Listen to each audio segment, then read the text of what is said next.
हिमाचल प्रदेश के मंडी में लगातार बारिश जारी। बारिश के कारण मंडी कुल्लू नेशनल हाईवे पर एक बार फिर 4 मील के पास भूस्खलन हुआ है।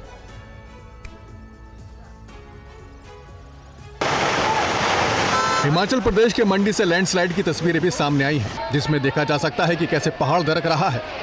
पहाड़ से मलबा नीचे आ रहा है, जिसकी वजह से हाईवे पूरी तरह से बंद हो गया है और कई वाहन भी फंसे नजर आ रहे हैं। हिमाचल प्रदेश में लगातार हो रही भारी बारिश के चलते मंडी में मंडी कुल्लू नेशनल हाईवे एक बार फिर 4 मील के पास भूस्खलन के कारण बंद हो गया। बीती रात भी करीब 11 बजे से रास्ता बंद हो गया था। उस समय बारिश हल्की होने के कारण मलबा कम गिरा था, लेकिन एहतियातन यातायात रोक दिया गया था। हालांकि आज सुबह करीब 8 बजे पहाड़ी से भारी मात्रा में मलबा गिरने के कारण स्थिति और ज्यादा बिगड़ गई। मलबे की मात्रा इतनी अधिक है कि रास्ता खोलने में अभी समय लग रहा है। इन सबके बीच प्रशासन की तरफ से लगातार रेस्क्यू ऑपरेशन चलाया जा रहा है। लोगों को सुरक्षित स्थानों पर भेजा गया है। यात्रियों को परेशानी कम हो, इसको देखते हुए रूट भी डाइवर्ट किया गया है। प्रशासन की तरफ से लोगों से अनावश्यक यात्रा से बचने और वैकल्पिक मार्गों का उपयोग करने की अपील की गई है।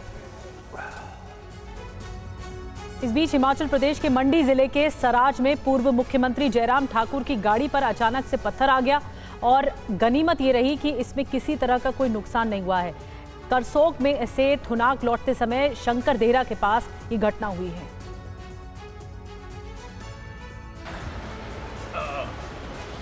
लैंडस्लाइड की इस घटना का वीडियो भी सामने आया है, जिससे देखा जा सकता है कैसे हिमाचल प्रदेश के मंडी जिले के सराज में पूर्व मुख्यमंत्री जयराम ठाकुर गाड़ी से उतर के पैदल चल रहे हैं। थोड़े परेशान भी नजर आ रहे हैं। जयराम ठाकुर के साथ बीजेपी के दूसरे नेता भी नजर आ रहे हैं।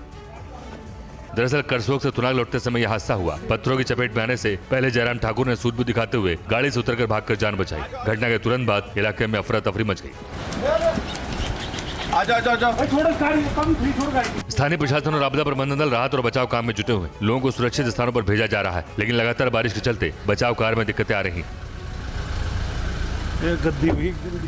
पूर्व मुख्यमंत्री ने प्रशासन से राहत कार्य सुनिश्चित करने की अपील की और कहा कि यह समय राजनीति का नहीं बल्कि मिलकर लोगों की मदद करने का है। इस बीच मौसम विभाग ने अगले 2 दिन भारी बारिश का अलर्ट जारी किया है। प्रशासन ने लोगों से आग्रह किया है कि वो पहाड़ी क्षेत्रों में अनावश्यक यात्रा से बचे और सतर्क रहें।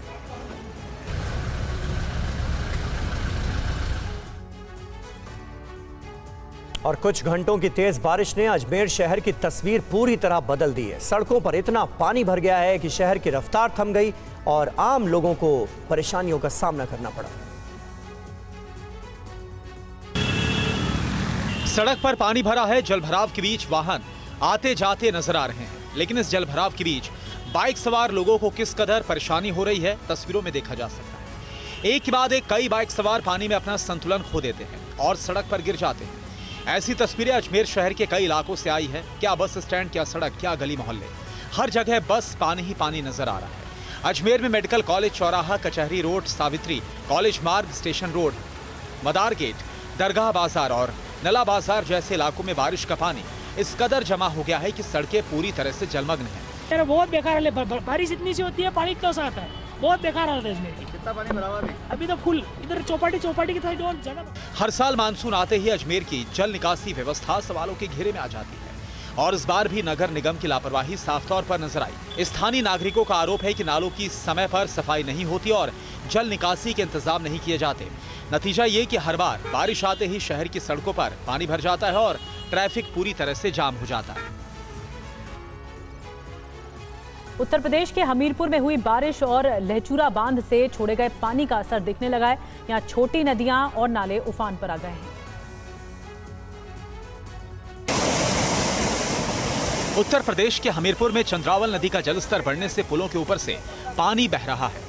तस्वीरों में देखा जा सकता है कि कैसे पुल के ऊपर पानी है। पानी के बीच लोग जोखिम उठाकर पुल को पार कर रहे हैं। चंद्रावल नदी में उफान की वजह से 1 दर्जन से ज्यादा गांव का मुख्य मार्ग से संपर्क टूट गया है। चंद्रावल नदी का जलस्तर बढ़ने से मौदहा सिलोसर मार्ग बंद हो गया है। पढ़ोरी, लेवा, पासुन, गहरौली, भुलसी, पहरेटा और भटूरी समेत कई गांव के लोगों को तहसील मुख्यालय जाने के लिए वैकल्पिक मार्ग से 15 किलोमीटर अधिक चलना पड़ रहा है। दरअसल यूपी में भारी बारिश के चलते कई नदियां उफान पर हैं। चित्रकूट, बांदा और वाराणसी में बाढ़ जैसे हालात हैं। केना और यमुना नदियों का जलस्तर खतरे के निशान के करीब है। बांदा के 34 गांव बाढ़ से प्रभावित हैं। चित्रकूट में मंदाकिनी नदी खतरे के निशान के ऊपर बह रही है और इसको देखते हुए स्थानीय प्रशासन पूरी तरह से अलर्ट मोड पर है। लोगों को सावधान रहने की चेतावनी को जारी किया गया।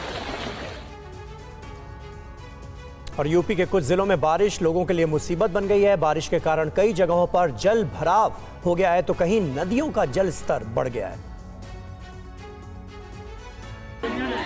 तस्वीरें उत्तर प्रदेश के झांसी की है, जहां पर बच्चों की जान पर आ पड़ी। बारिश के बाद पुल के ऊपर पानी भर गया।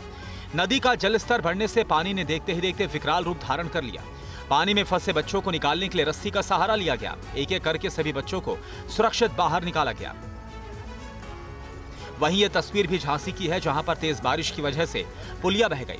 गणेशगढ़ गांव की ओर जाने वाली ये पुलिया पूरी तरह से क्षतिग्रस्त हो गई, जिससे कई गांव का संपर्क आपस में टूट गया। जो है मेन शिवपुरी हाईवे से रामगढ़ और गणेशगढ़ को जोड़ती है डगरवा पंचायत में।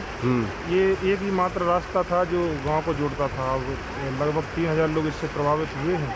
दरअसल झांसी में भारी बारिश के बाद जनजीवन अस्त व्यस्त हो गया। नदियां और नाले उफान पर हैं।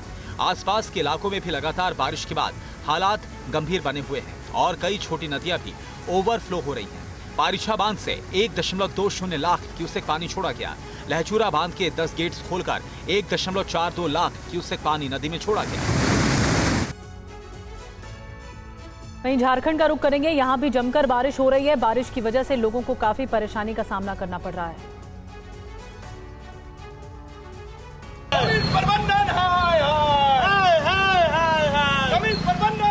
प्रशासन के खिलाफ भले ही नारेबाजी करते हुए आपको सिर्फ 2 शख्स नजर आ रहे हैं, लेकिन जलभराव से लोग कितने परेशान हैं ये तस्वीरों में देखा जा सकता है। क्या कार सवार, क्या बाइक सवार और क्या स्कूटी सवार।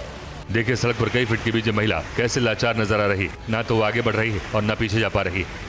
जलभराव की तस्वीरें जमशेदपुर के गोविंदपुर कमिंस गेट इलाके की। इस इलाके में कई बड़ी बड़ी कंपनियों के दफ्तर हैं, बावजूद इसके यहाँ बदहाली की ऐसी तस्वीरें नजर आ रही हैं। स्थानीय लोगों का कहना है कि स्थिति अचानक नहीं बनी, बल्कि कई बार इसकी शिकायत पहले भी की गई थी। नाले को निर्माण कार्य के दौरान बंद कर दिया गया, लेकिन वैकल्पिक निकासी की कोई व्यवस्था नहीं की गई, जिससे पूरा इलाका तालाब में तब्दील हो चुका है।